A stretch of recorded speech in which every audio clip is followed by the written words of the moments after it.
This week on ANN, the Adventist Church in North America calls for support of the Asian American community. Local Adventist leaders in the U.S. state of Colorado offer prayer after a deadly shooting in a Boulder grocery store. And disastrous flooding impacts schools in Australia. These stories and more coming up.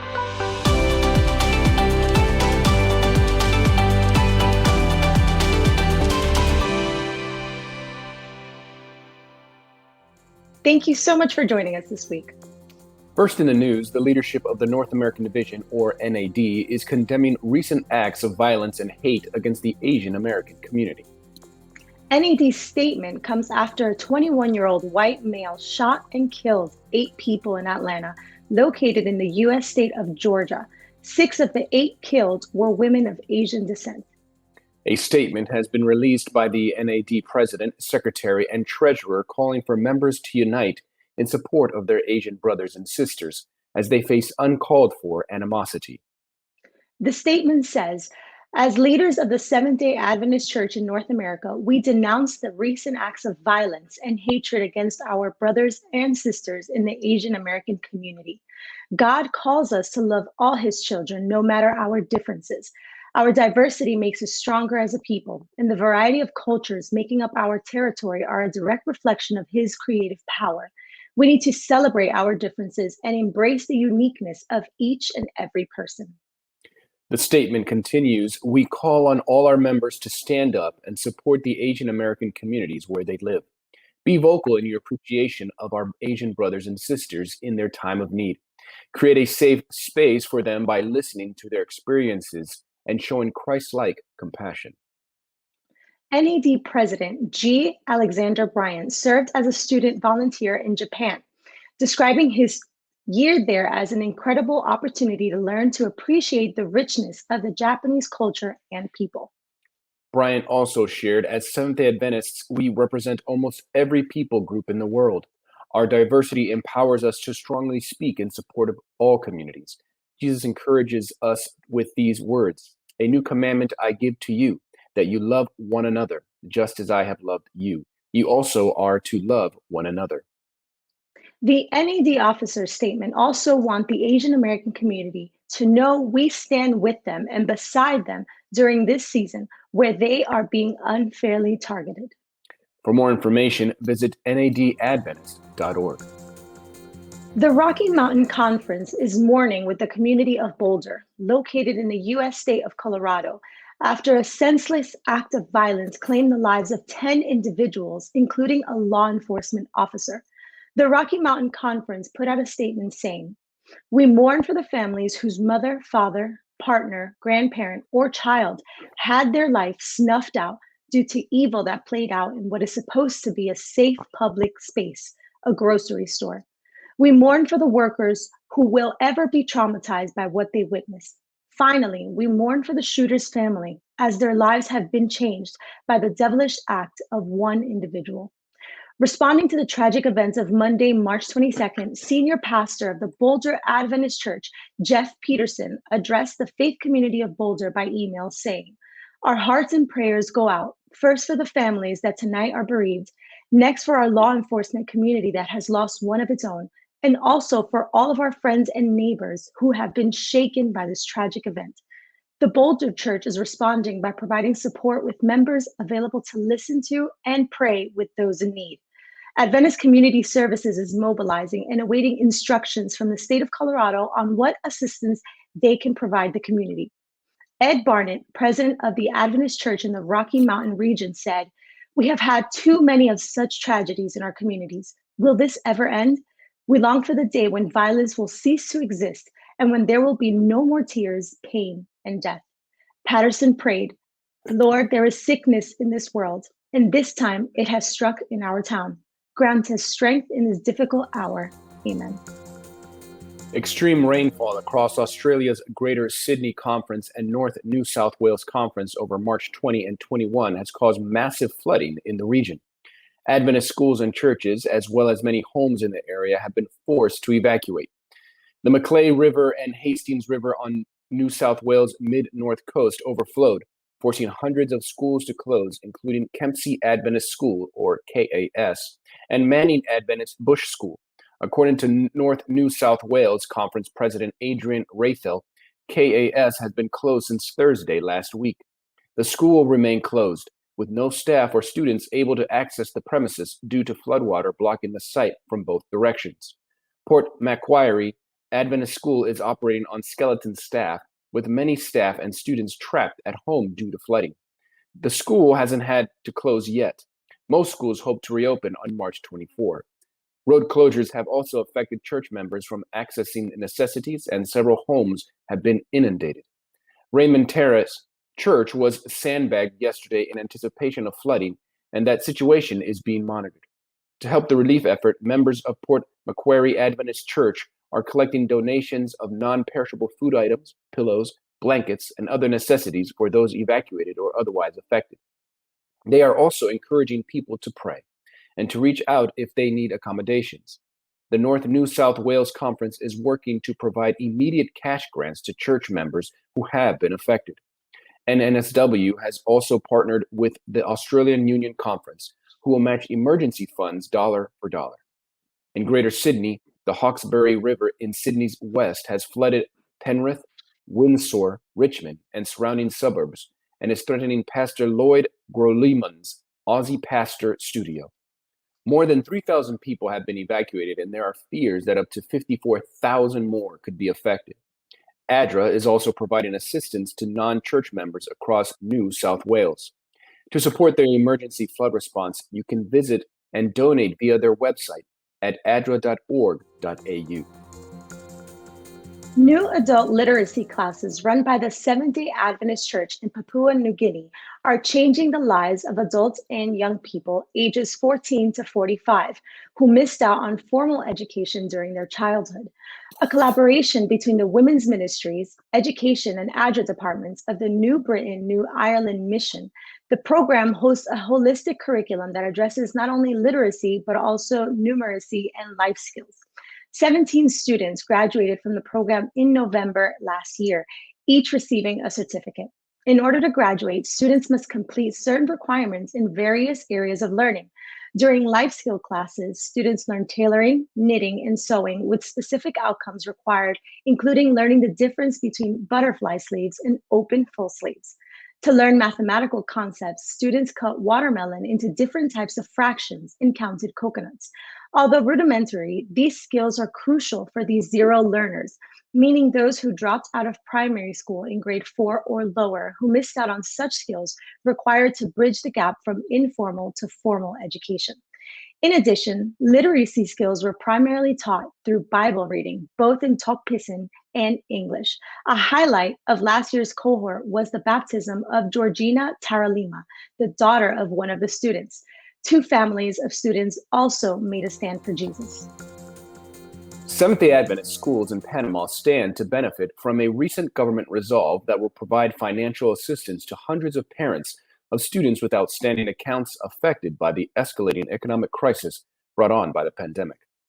Resolve number 4074, voted on November 30, 2020, stated that $2 million will go toward assistance to parents who have been unable to pay for their children's schooling since the school year ended in December, according to Panama's Minister of Education, Virgilio Sosa.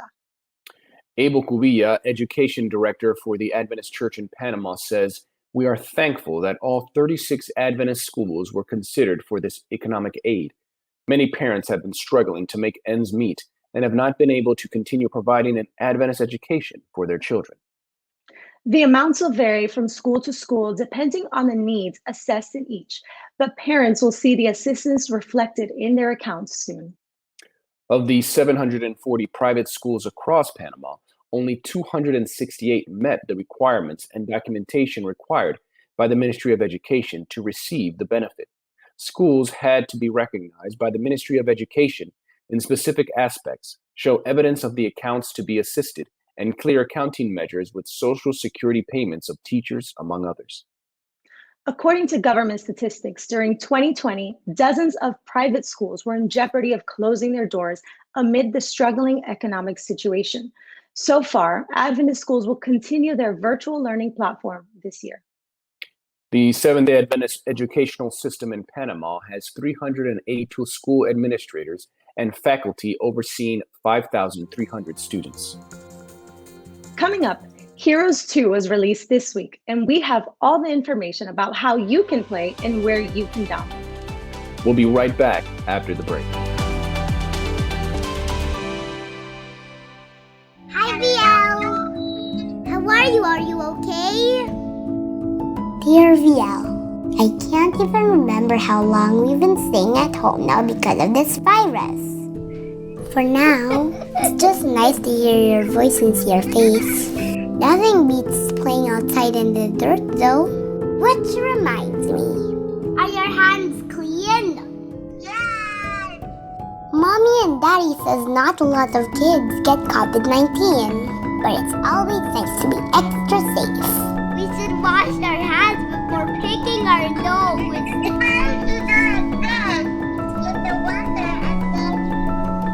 Washing our hands protects us, but it also keeps us from spreading the virus in case we touch something dirty. Let's always be clean and safe, okay? Love, Joey. Why is there evil in the world? Are Christians hypocrites? Is the Bible a fairy tale? Does Jesus love everyone? Church doesn't feel relevant to my life. Is God even real? You have questions? Let's talk about it. I Believe Bible.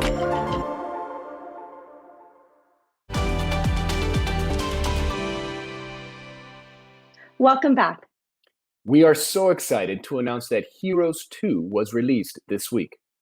That's right. You can download Heroes 2 right now for your Apple or Android device.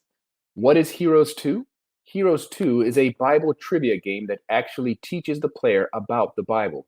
Associate Director of Communication for the Seventh-day Adventist Church, Sam Neves, has more.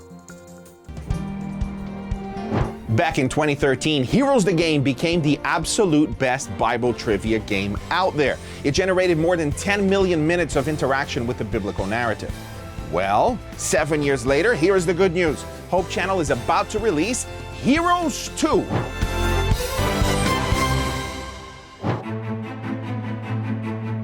What imagery comes to your mind when you hear the word hero? Probably Superman or Spider-Man, right? Because of pop culture, we have linked the word hero to someone who can yield special powers. Here's what the dictionary says, however. Hero. A person who is admired for their courage, outstanding achievement, or noble qualities. Did you catch that? I'll read that again. Hero. A person who is admired for their courage, outstanding achievement, or noble qualities. It doesn't say anything about superpowers. We have seen so many movies about heroes. The world is clearly interested in this theme and artistic style. We all know how large the movie industry is and what influence it commands on the world. But what if I were to tell you there is an entertainment industry larger than the movies and music industries combined? Is there such a thing? There is. It's called the games industry. What? A recent report has revealed that over 3 billion people play video games. You have no idea what 3 billion people looks like, do you? Well, neither do I. Let's just say this: 4 in every 10 human beings play video games. Just for comparison, there are 2.3 billion Christians in the world. Yes, there are more gamers than people following Jesus in the world. Before ascending to heaven, Jesus gave us a mission. Go into all the world and preach the good news to everyone. I am sure that everyone also includes gamers. Here is how the Apostle Paul would put it. I have become all things to all people, so that by all possible means I might save some. I do all this for the sake of the gospel, that I may share in its blessings. Think about what great opportunity we have to talk about the greatest hero of all time in the language that gamers would engage with and understand. Of course, we know that there are many Christians that like to play games too. That's how the first game was born, Heroes, the game, many years ago. Heroes was a great success. It had more than 10 million minutes played across the globe in 8 different languages. Heroes was a pioneer game that opened the doors to many other games. We are now more connected than ever. 3 years ago, many ministries commissioned a study on the most searched for terms on Google in relationship to the Bible.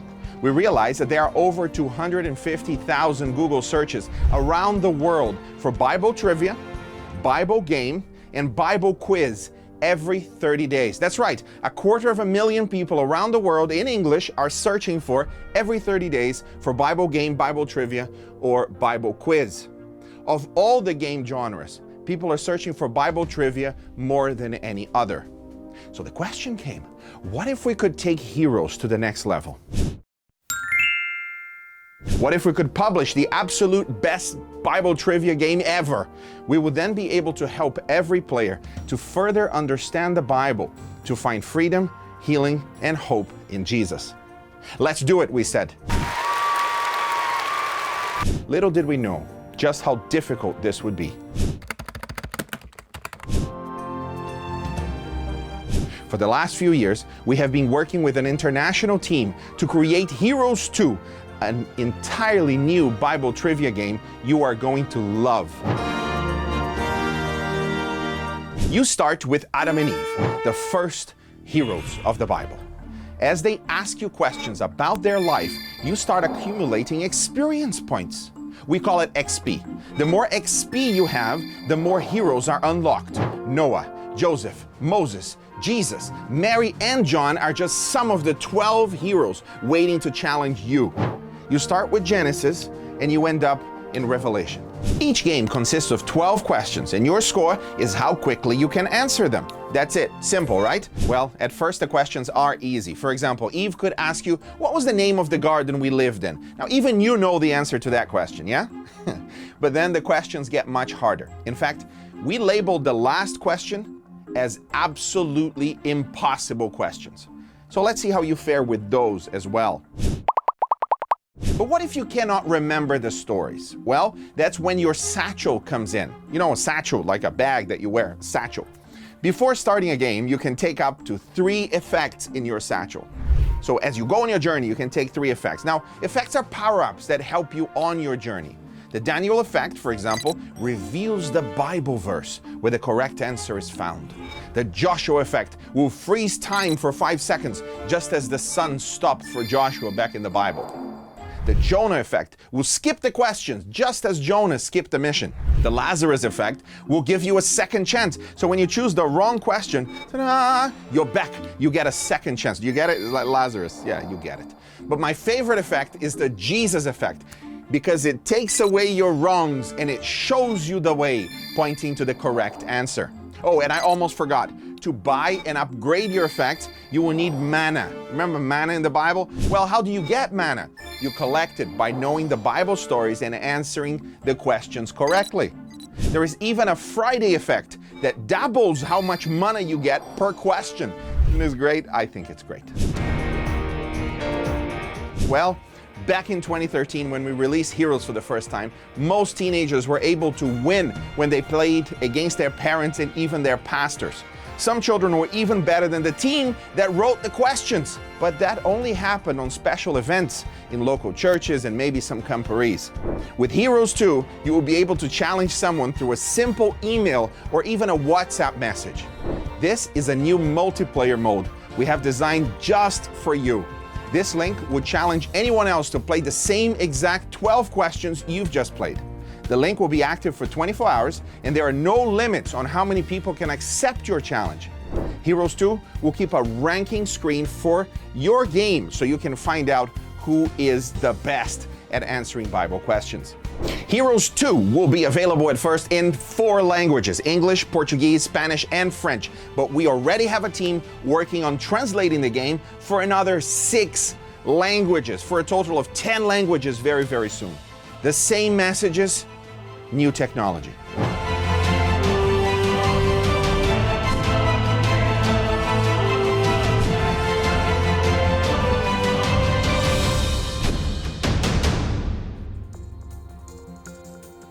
For more information, visit heroesbibletrivia.org. Coming up, Elizabeth Henry is here with This Week in Adventist History. But up next, Adventist Mission shares how Zaoksky Christian School in Russia is ministering to its students.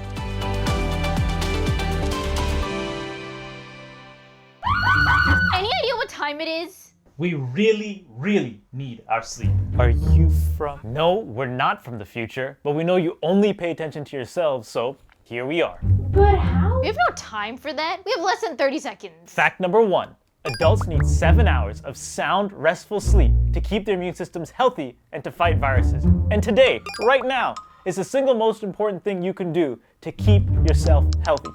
What are you doing? We're just Googling if spicy foods cause hallucinations. Fact 2. Staring at your phone or your computer right before bed prevents sound sleep. And you'll be tired the next day. And nobody got time for that. Can we just go to bed, please?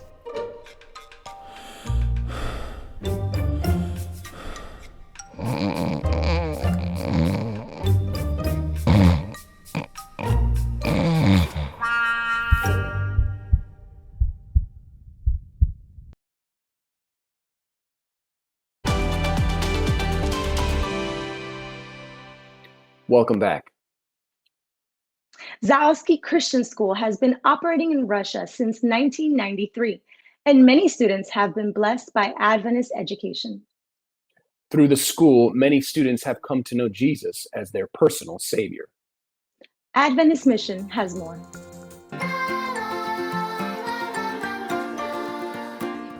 Come with us to Russia and discover how an Adventist school is changing the lives of youth. Masha was discouraged, and the future seemed dreary. This broke her mom's heart, and she had an idea.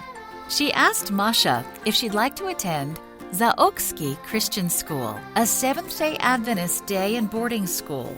Masha wanted a new start with new people, so she said yes, but she was still lonely at her new school. She didn't know how to make friends. But then some of her classmates reached out to her, and one student told her how she could have a personal relationship with Jesus. Finding a quiet place, Masha poured out her heart to God. From that moment on, Masha's life hasn't been the same.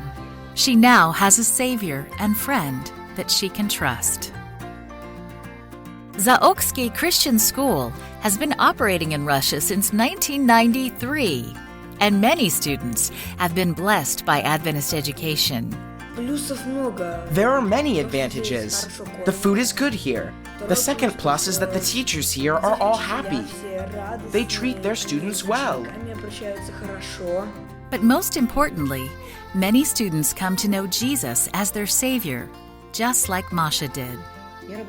I've worked in the elementary school with the preschoolers and see how the little children who haven't even heard about God come to us after hearing about Him and are very happy. Their eyes shine when they begin to believe that God helps them with all of their difficulties in everything that they do. When the school began, there were only 4 teachers and a few students. The school used classrooms on the campus of Zaoksky Adventist University. The number of students gradually grew, and today we have 200 students. In fact, we don't do any advertising at school or in the village. People talk about our school themselves. The school has a good reputation, good reviews from parents and children who graduated from our school. Zaoksky Christian School's popularity has created a new challenge: space. Since we can't accept more children, they can't receive a Christian education. Therefore, we need a new building for the elementary school. A portion of this quarter's 13th Sabbath offering will help Zaoksky Christian School construct its own school building on the campus of the Adventist University. Currently, the school borrows classrooms from the university, and your offering will help the children meet in their own classrooms. Thank you for your generous support of Adventist education in Russia. It's changing the lives of children like Masha.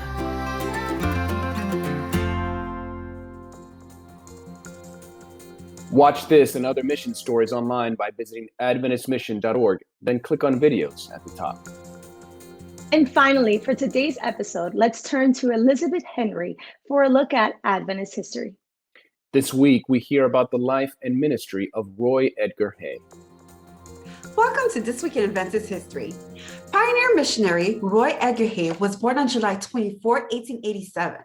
In 1906, Hay enrolled at Union College, spending his summers colporting and supporting evangelistic efforts.